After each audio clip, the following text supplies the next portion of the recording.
Assalamu alaikum, this is Zara Shafi and you're watching Commentary Box PSL Special 2025. So yesterday Karachi Kings defeated Peshawar Zalmi by 2 wickets and also get some points on the table. Babar Azam captaincy is still under questionable. We will definitely talk about that, but today the PSL festival is moved to Multan, where Multan Sultan will take on Lahore Qalandars today. Who is going to win? We'll definitely ask our panelists. And today I am joined by cricket analyst Asghar Azim. Asghar, कैसे हैं आप? अल्हम्दुलिल्लाह, आप बताएं, सब खैरियत से हैं? I am also good, लेकिन बाबर आजम के फैंस काफ़ी नाराज़ होंगे. And by the way, I have another guest today. I am also joined by cricket analyst from UK, Sajid Bhatti साहब. Sir, welcome to the show. Hope you are doing great. अल्हम्दुलिल्लाह, आपका बहुत बहुत शुक्रिया programme में invite करने का and it's a great pleasure for me. Thank you so much for joining us sir. और असगर, कल के मैच के बारे में आपकी क्या राय है, क्योंकि बाबर आजम की कप्तानी एक बार फिर सवालात उठा गई है. अब बिल्कुल ज़ारा, आपने सही कहा. कल मैच पेशावर के हक में आ भी गया था और नहीं भी आया था, और सिर्फ एक थोड़ी सी उसमें लचक यह आ गई कि जब 47वें ओवर कंटिन्यू हुआ तो उस वक्त बाबर को थोड़ा सा अपनी अकल इस्तेमाल करनी चाहिए थी, क्योंकि वो वाज़े लग रहा था कि मैच 50वें ओवर तक जाएगा, बॉल टू बॉल मैच चल रहा है. तो आखिरी में उसको स्पेशलिस्ट बॉलर रखना चाहिए था, ना कि हुसैन तलत से वो ओवर करवाते. और वो आपने देखा कि कितना ईजी उस पर 2 चौके लगे और मैच जो है कराची किंग जीत गया. तो मेरा ख्याल है कि बाबर की कप्तानी के हवाले से जो लोग बातें करते हैं या जो अब भी सोशल मीडिया पर ये मुहिम चला रहे हैं कि बाबर दोबारा as a captain Pakistan team में कम बैक हो सकता है उसका, तो उनको ये सबक है उनके लिए कि भाई फैन होना बुरी बात नहीं है, आप किसी के भी फैन हो सकते हैं, लेकिन अगर नेशनल टीम के लिए अगर कोई बात करें तो फिर आदाद व शुमार भी देखें, बॉडी लैंग्वेज भी देखें, फैसले भी देखें, जहानत भी देखें, और फिर ये भी देखें कि वो प्लेयर टीम के लिए कर क्या रहा है और उसकी सलाहियतें क्या हैं. तो मेरा ख्याल है कि बाबर एज ए कैप्टन कल बिल्कुल वो उनकी जो सलाहियतें वो सामने आ गई और लोगों को समझ आ गया होगा कि बाबर प्रेशर में निखर के सामने आ गई है ना असगर. सलाहियतें निखर के सामने आई हैं और बाबर प्रेशर में गिनती भूल जाते हैं, तो उनको पता ही नहीं चला. वैसे भी उनको तो बड़ा चांस मिला था पहले ही ओवर में. साजिद साहब की भी राय मैं इस पे लेना चाहूंगी, बट मैं माजरत खां हूं क्योंकि अभी ब्रेकिंग न्यूज आ गई है, जिसके बाद हम गुफ्तगू के सिलसिले को यहीं से आएंगे right after this break.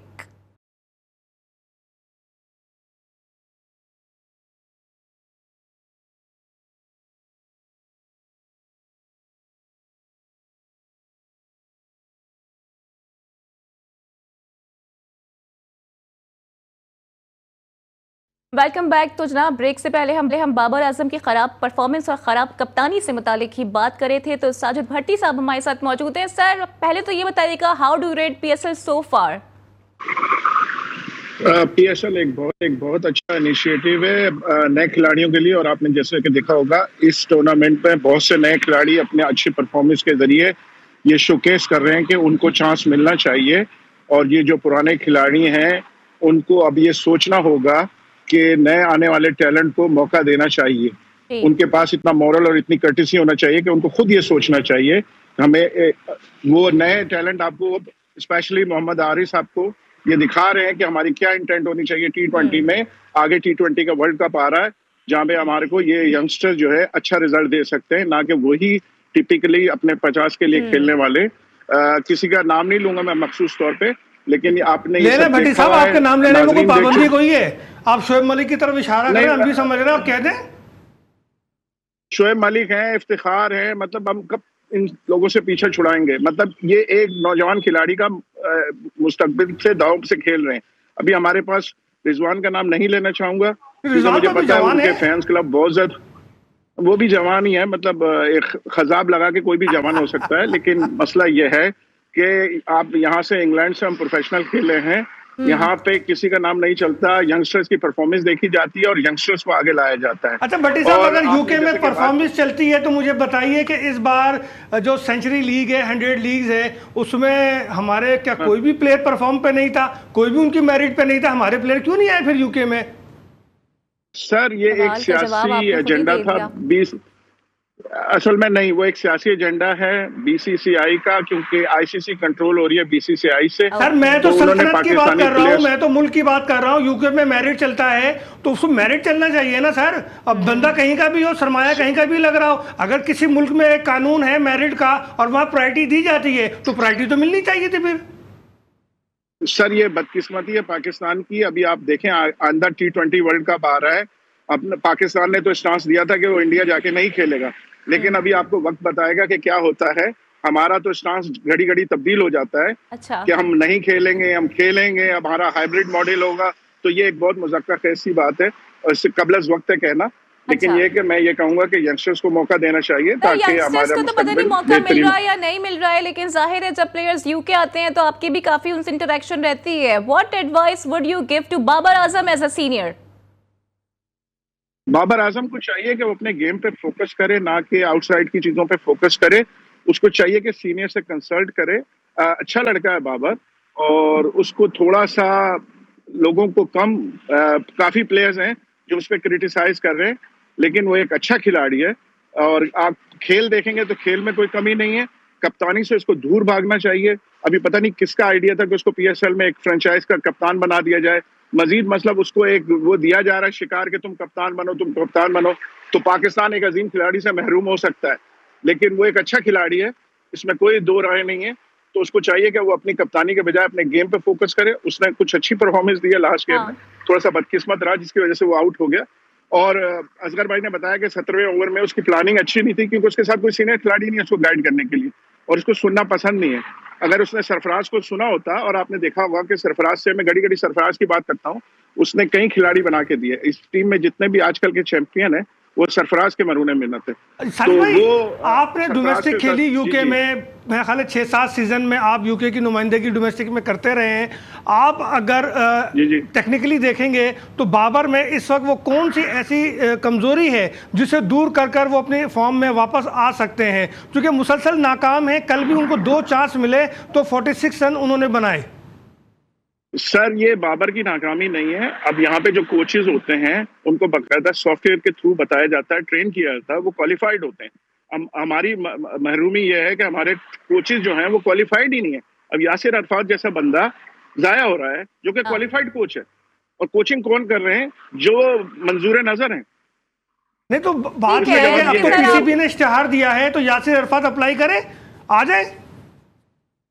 Sir उसने अप्लाई किया था लेकिन उसको मौका नहीं दिया। उसने अब 2 दिन पहले इश्तिहार दिया है ना, हेड कोच से लेके उसके मातहत कोचेस तक। जब उसको माइक हैसन का ही नाम आ रहा है फ्रॉम इंग्लैंड, गालिबन न्यूजीलैंड के। जी हाँ, न्यूजीलैंड, ये न्यूजीलैंड के जो नेशनल कोच रहे हैं माइक। सर हमें अपने लोगों की जरूरत है, हमें जो खिलाड़ियों से इंटरेक्ट अपना लाए तो थे आकिब जावेद सर, लेकिन वो अपने नहीं है ना, वो क्वालिफाइड भी नहीं है। आकिब जावेद हमारे अपने हैं भाई। 92 वर्ल्ड कप खेला उन्होंने। सर अब 92 का वर्ल्ड कप खेला या 90 के, राशिद लतीफ भाई की बात दोहराऊंगा मैं। मेरे आइडियल है कि अब कब तक हम ये 90 के लोगों से पीछे पड़े रहेंगे। अब इन्होंने हर जगह ही अंपायरिंग, अब अंपायर को सिलेक्टर बनाएंगे तो यही हाल होगा। बिल्कुल सर, आपका पॉइंट आ गया है and thank you very much for joining us. Sajid Bhatti sahab हमारे साथ मौजूद थे, बड़े तस्दी और तबसरे उन्होंने किए। असगर, लेकिन मुझे ये बताएं कि जैसे कि हमने कल देखा कि बाबर आजम ओपन करने भी आ गए, फिर बाबर आजम ने पावर प्ले खेला, ज़ल्मी ने सिर्फ 27 रन बनाए। एंड हैरान कुन बात यह है कि 25 डिलीवरीज बाबर आजम की थी।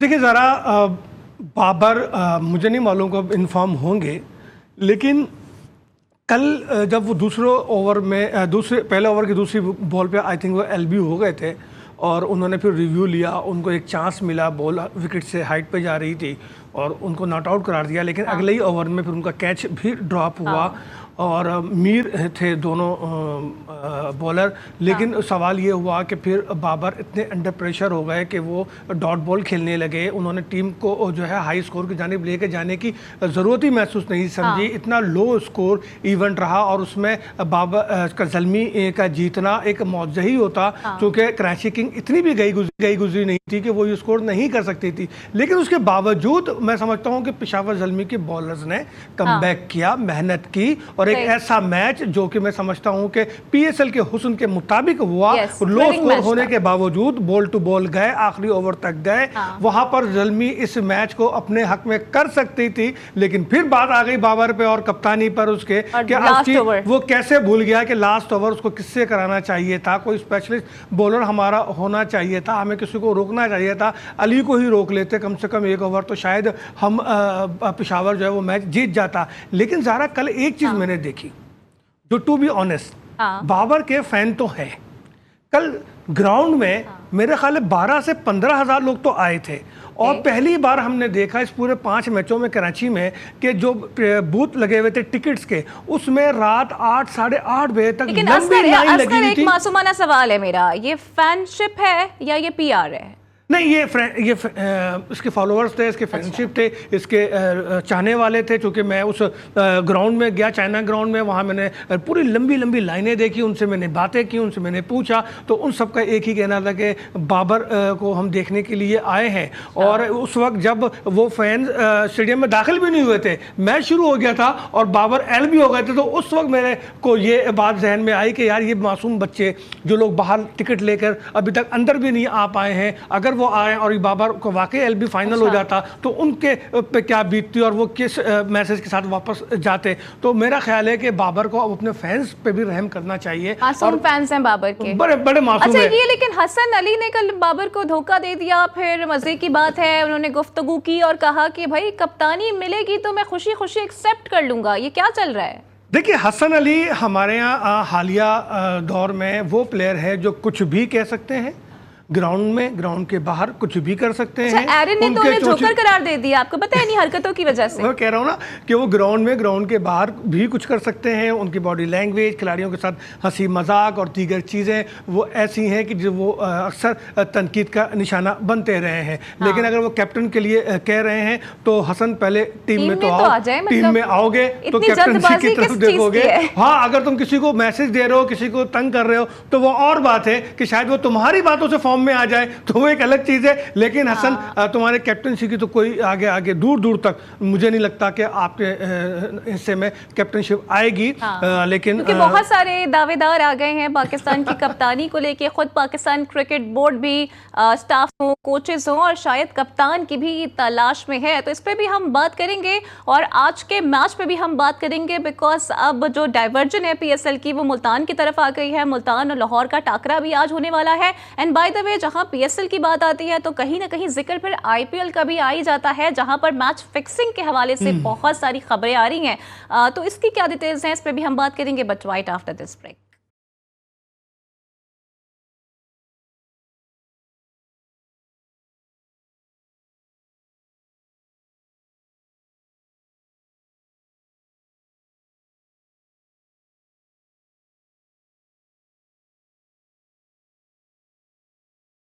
वेलकम बैक जनाब। तो आज टाकरा है मुल्तान सुल्तान्स का लाहौर कलंदर्स के साथ, और लाहौर तो अभी तक 2 मैचेस जीत चुका है इन द पीएसएल, लेकिन मुल्तान ने अभी तक कोई मैच नहीं जीता है। तो आज का मैच उनके लिए बहुत ज़्यादा इंपॉर्टेंट है। आजकल क्या लगता है, क्या होम ग्राउंड का कोई फ़ायदा होगा आज मुल्तान को?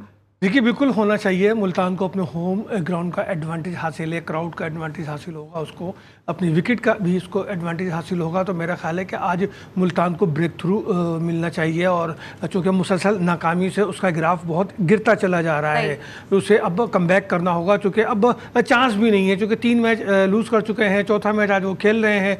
अब मज़ीद उसके बाद उनको 6 मैच उनके बचेंगे। तो मेरा ख्याल है कि अब कंपटीशन हमारा जो है कंपटीशन वो बहुत ज़्यादा क्लोज होता चला जाएगा। पॉइंट्स टेबल पे जंग जो है वो बहुत ज़्यादा शुरू हो जाएगी। तो मेरा ख्याल है कि इस सूरत हाल में पॉइंट्स टेबल पर अपनी जगह बनाने के लिए मुल्तान को आज का मैच जीतना होगा। और उनके कप्तान रिजवान पर जो तनकीद हो रही है, तो उनको भी अब जवाब देने का वक्त आ गया है कि भाई आप अपने बैट से, अपने गिलव से, अपनी प्लानिंग से आप जवाब दें। प्लान 1 बनाएं, प्लान B बनाएं या प्लान C बनाएं, कोई भी प्लान बनाएं, उस प्लान पर अमल होना चाहिए और टीम को आज विक्ट्री स्टैंड पे आना चाहिए। लेकिन मेरे ख्याल से ऐसा नहीं है कि वो प्लान नहीं कर रहे हैं, प्लान तो कर रहे हैं, कुछ चेंजेस भी किए हैं इन द प्रीवियस 3 गेम्स, लेकिन जो विनिंग कॉम्बिनेशन है ना वो नहीं बन पा रहा। फिर जाहिर है कि कुछ जो बॉलर्स थे वो भी रिलीज हुए हैं, तो वो भी एक प्रेशर डेवलप हो गया है मुल्तान सुल्तान्स पर और इवन रिजवान पर भी। बिल्कुल मैच का मैं प्लेयर्स में आपस में कम्बिनेशन का तो एक खला नज़र आ रहा है, फुकदान है हमारे पास। लेकिन जाहिर है रिजवान पहली बार तो कप्तान नहीं बने सुल्तान के, वो इनके विनिंग कप्तान भी रहे हैं। तो मैं ये कहना चाहता हूँ कि रिजवान के इल्म में सारी बातें थी, उनकी टीम मैनेजमेंट के इल्म में भी सारी बातें थी। तो वो अब अगर मैं ये कहूँ कि फौरी तौर पर PSL में आ गए तो भाई चले, मान लिया 3 मैच तो निकल गए ना। हाँ। जो भी चेंजिंग थी उस चेंजिंग को समझ तो गए आप। अब आप अपनी प्लेइंग 11 को तरतीब देते वक्त कम से कम इस 3 मैच का तजर्बा तो अपनी नज़र में रखें और उसके हिसाब से आप टीम को तरतीब दें। चूँकि लाहौर को हल्का नहीं लेना है, वैसे भी शाहीन आफरीदीन अब गोल्ड की जो है ना मोबाइल फ़ोन ले लिया है, तो वो अब ज़्यादा जोश और ज़्यादा जज्बे से इन होंगे। जो दूसरी जानिब ज़रा मैं आपको ये बताऊँ कि कराची किंग को 9 करोड़ में से पहली किस्त मिल गई। उनके डेविड वार्नर ने 50 स्कोर की और एक सही वक्त यार 13,000 उनके T20 रन्स हो गए हैं। क्रिस गेल और विराट कोहली की एलीट क्लास में वो आ गए हैं। बिल्कुल आ गए हैं, लेकिन ये कि उन्होंने कल लाज रखी है और उनकी इनिंग के बदौलत ही जो है फिनिशिंग पॉइंट पे कराची किंग गया। वरना तो अगर वो आउट हो जाते, और आपने देखा था जब डेविड 50 के बाद आउट हुए तो पेशावर ज़ल्मी की खुशी की इंतहा नहीं थी। वो समझ रहे थे कि वो मैच जो है अब निकाल लेंगे, लेकिन बहरहाल बस यही फर्क है ना, क्योंकि वार्नर एक तरफ है और एक तरफ बाबर हैं, और फिर नतीजा क्या निकला वो हमने देख ही लिया। तो इस पर हम मजीद अब क्या ही बात करें। चलिए जी मुल्तान चलते हैं और जान लेते हैं कि वहां पर क्या सूरत हाल है आज के मैच को लेके। फैंस कितने ज्यादा ऑप्टिमिस्टिक हैं, क्राउड कितनी मैसिव सपोर्ट लिए आज रुख कर रहा है स्टेडियम का। शाहरुख खान से जान लेते हैं। शाहरुख बताइएगा कि ओवरऑल आप क्या सिचुएशन देख रहे हैं, फैंस का क्या कहना है, क्राउड कितनी बड़ी तादाद में स्टेडियम का रुख कर रहा है। जी बिल्कुल, यहाँ पर इस वक्त ये सूरत हाल दिखाई दे रही है कि गर्मी की शिद्दत में इजाफे की वजह से शायकीन क्रिकेट जो है बहुत कम तादाद में नज़र आ रहे हैं। और सिक्योरिटी के हवाले से बात करें तो सिक्योरिटी इस वक्त हाई अलर्ट है मुल्तान के दाखिली और खारजी रास्तों पर। और मुल्तान इंटरनेशनल क्रिकेट स्टेडियम के जो गेट हैं, एंट्री गेट हैं, वहाँ पर इस टाइम सिक्योरिटी जो है वो तैनात कर दी गई है। और यहाँ पर जैसे ही एंट्री होगी तो ID कार्ड भी चेक किया जाएगा और टिकट भी चेक की जाएगी। आज जो है ये शाम को मुल्तान सुल्तान और लाहौर कलंदर के दरमियान जो है एक टाकरा भी होगा। इस वक्त स्टेडियम का जो गेट है वो एंट्री के लिए शायकीन क्रिकेट के लिए इस वक्त बंद किया हुआ है, अभी तक ओपन नहीं हुआ। तकरीबन 5 बजे के बाद जो है ये गेट ओपन किया जाएगा और शायकीन क्रिकेट को जो है अंदर भेजा जाएगा, वो भी बड़ी सख्त सिक्योरिटी और चेकिंग के बाद। और आज मुल्तान समेत जनूबी पंजाब के जो शायकीन क्रिकेट है वो खूब जो है एंजॉय करेंगे। जी चलिए जनाब, शहरोज हमें अपडेट करे थे, इससे फैंस से काफ़ी ज़्यादा ऑप्टिमिस्टिक हैं और बड़े ज़बरदस्त इंतजाम किए जा रहे हैं। तो आई एम श्योर कि आज क्राउड भी पहुंचेगा और अपनी अपनी टीम को भरपूर सपोर्ट भी किया जाएगा। लेकिन असगर मैं ये देख रही हूँ कि सपोर्ट करना तो दूर की बात है, लेकिन ये जेसन गिलेस्पी साहब हैं, कुछ क्लेम कर रहे हैं, कह रहे हैं कि PCB वाजिबात नहीं अदा किए इनके। देखिए ज़रा, जेसन गिलेस्पी ने गलत फोरम का इंतखाब किया। ICC से उनके एग्रीमेंट का कोई ताल्लुक नहीं था। उन्होंने ICC से शिकायत की है, जो मेरी इत्तलात है, और ये कहा है कि जी मेरे वाजिबात अभी तक अदा नहीं किए गए हैं, जबकि PCB क्लियर कर चुका है कि उनके कोई वाजिबात नहीं है। अलबत्ता गिलेस्पी ने जो है वो जो नोटिस पीरियड था वो भी पूरा नहीं किया। अब देखिए, अंदरूनी मामला कुछ भी हों, लेकिन जब PCB ने उनको कहा था कि अपना नोटिस पीरियड पूरा करें तो उनको करना चाहिए था।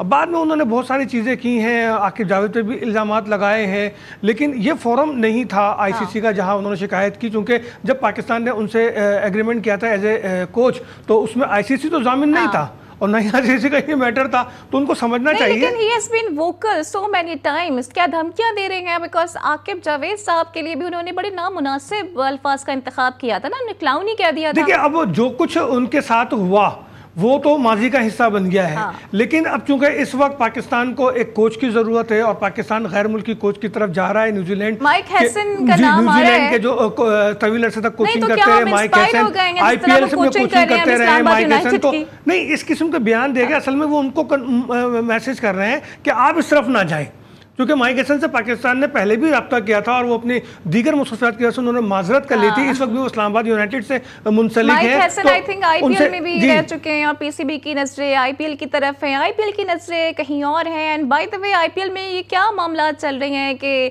मैच फिक्सिंग हो रही है, राजस्थान रॉयल्स के आई थिंक केयर टेकर है गालिबन, वो आके इल्जामात लगा रहे हैं जो उनका लखनऊ सुपर जायंट के अगेंस्ट मैच हुआ था दैट वाज फिक्स्ड। एक तरफ तो ट्रांसपेरेंसी की बात की जाती है, शफाफियत की बात की जाती है, लेकिन ये हो क्या रहा है उनके अंदर ही? देखिए, जब पाकिस्तान सुपर लीग में ये चीज़ें आई थी सामने तो हमने पीसीबी ने फौरी एक्शन लिया था। कारी लतीफ़ और शर्जील के ख़िलाफ़ उन्हें ना सिर्फ बैन किया गया, उन्हें वापस बुला लिया गया, इवेंट को छोड़ना पड़ा और उसके बाद बहुत ज़्यादा सख्ती की गई। ये दुबई में वाक़या हुआ था, लेकिन उस वक्त भी हम पे ही तनकीद की थी इसी आईपीएल के चाहने वालों ने, इसी जो है आईपीएल की इंतज़ामिया ने। तो आज सवाल ये पैदा होता है कि राजस्थान रॉयल के अपने केयर टेकर सरबराह जो हैं वो अपनी ही टीम पर इल्ज़ाम लगा रहे हैं कि उनका जो मैच था वो मैच फिक्स था, उस पर शक व शुबात है। तो मेरा ख्याल है कि अब एक शफाफियत का जो तकाजा है वो आईपीएल मैनेजमेंट और भारतीय क्रिकेट बोर्ड इसका जवाब दे, वो इसकी तहकीकात करे। हो गई है ना कि बोर्ड बड़ा होने से कुछ नहीं होता, शफाफियत ट्रांसपेरेंसी बहुत ज्यादा मैटर करती है, तो इस पे भी आपको काम करने की अशद जरूरत है। और एक मेरा जाते जाते ये सवाल है कि जाहिर है अभी हमने बहुत बात की मुल्तान की, लेकिन आज हमने लाहौर से मुतालिक बात नहीं की है, क्योंकि जो उनका एक मेजर इशू रहा है वो फ़खर जमान है। फ़खर जमान 2 मैच में चले, लाहौर जीत गया। फ़खर जमान नहीं चलते, लाहौर के चांसेस बड़े रेयर हो जाते हैं जीतने के। देखिए, फ़खर मैच विनिंग बैट्समैन है, उसमें तो कोई दो राय नहीं है और उसकी परफॉर्मेंस भी सबके सामने है। वो भी इंजरी के बाद उन्होंने कमबैक किया और अपनी रिदम को आहिस्ता आहिस्ता वो हासिल कर रहे हैं। और आज मुल्तान की विकेट पर भी मेरा ख्याल है कि फ़खर आज अच्छा स्कोर करने में कामयाब रहेंगे। गो के वो ग्राउंड जो है वो उस कंडीशन का तो नहीं है जैसे कज़ाफ़ी स्टेडियम या नेशनल स्टेडियम है, ना ही वहाँ पे क्राउड की कैपेसिटी इतनी ज़्यादा है। मेरा ख्याल है 12 से 15 हज़ार की कैपेसिटी है। और जुनूबी पंजाब, चूंकि मैं उस ग्राउंड में गया हुआ हूं, तो जुनूबी पंजाब के लोग बहुत ज्यादा लाइक करते हैं क्रिकेट को। ग्राउंड भी फुल होगा और फ़खर भी खेलेंगे, एक अच्छा मैच उम्मीद है कि देखने को मिलेगा। क्राउड भी आ जाएगा, लेकिन फ़खर जो ये खुद बार बार कह रही हैं कि मैं मुकम्मल फिट खुद को महसूस नहीं करता हूं। हालांकि ये बड़ी हैरानी वाली बात है कि इस महसूस ना करने में भी वो 76 रन बना जाते हैं। 3 मैचेस में अब तक 144 रन बना चुके हैं। तो ये जो बात वो कर रहे हैं ना, ये आपस में कनेक्ट नहीं हो रही है। वो सेंचुरी के लिए कर रहे हैं ना। जिस दिन वो सेंचुरी बना लेंगे वो कहेंगे मैं मुकम्मल फिट हूँ, तो अल्लाह करे कि आज ही बना लें और मुकम्मल फिट हो जाए। तो आपको लग रहा है कि सेंचुरी आ रही है फ़खर की आज? मुझे तो लग रहा है कि पीएसएल में अब सेंचुरी आनी चाहिए। मेरा ख्याल है 11वां या 12वां आज मैच हम खेलने जा रहे हैं पीएसएल का, तो मेरा ख्याल है अब सेंचुरीज होनी चाहिए और इससे पीएसएल को फ़ायदा होगा। देखें, जितना ही स्कोर बड़ा होगा पहली इनिंग में और सेकंड इनिंग में उतनी ही चार्म पैदा हो जाती है और फिर शायकीन को वो क्रिकेट देखने को मिलती है जिसके लिए वो ग्राउंड में आते हैं। आपने देखा कि जो अब तक मैचेस हो रहे थे उसमें पहला मैच और कराची का ये आखिरी मैच। आपने वो शाहीन के गोल्ड प्लेटेड फोन की भी बात की थी, तो शाहीन की परफॉर्मेंस को आप ओवरऑल कैसा देख रहे हैं? मेरे ख्याल से लास्ट मैच में 2 या 3 विकेटें उनकी थी, तो क्या आपको वो वापस रिदम में आते हुए नजर आ रहे हैं?